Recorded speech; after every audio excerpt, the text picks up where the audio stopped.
Кайрылуу күн достар, каналыма кош келиңиздер. Бүгүн өтө дамдуу әрі пайдалы бауырдан салат дайындаймыз. Міндетті түрде соңуна дейін қарап, менімен бірге дайындаңыздар. Ол үшін ең алдымен 4 жұмыртқамызды жарып, үстіне тұз, бір ас қасықтай ұнды салып, жақсылап араластырамыз. Содан кейін кішкене сүт қосып, тағы да араластырып, сұйықтығымызды дайындап қоямыз.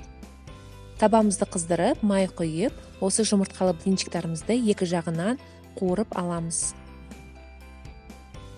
Достар, бұл салатты өз ойымнан шығарып көрдім. Барлық ингредиенттер қолжетімді және өте оңай дайындалады, және ингредиенттер бір-бірімен жақсы үйлеседі. Дайындап көріңіздер, ұнайды деген сенімдемін. Міне тез арада блинчиктарымыз дайын болды. Осылай рулет қылдырып орап, ұзынша етіп тураймыз.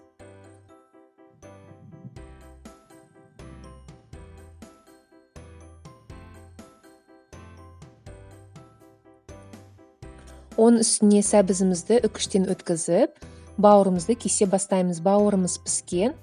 Осылай ұзыншалап турап, осы салатымызға салатын боламыз.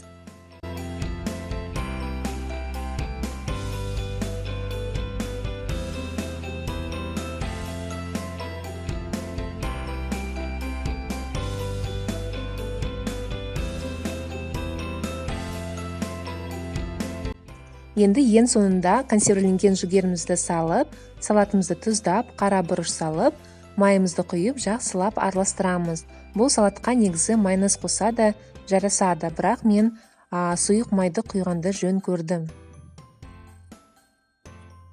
Достар, егер осы рецептіні ұнаса, міндетті түрде лайк басып, пікірлеріңізді қалдырып, қоңырауды басуды ұмытпаңыздар. Алда өте көптеген қызықты және өте пайдалы рецепттер болады. Достар, осы рецептің құрамын міндетті түрде описаниеда қалдырып кетемін. Міне достар, біздің салатымыз дайын болды. Мерекелік дастарханға ұсынуға болады.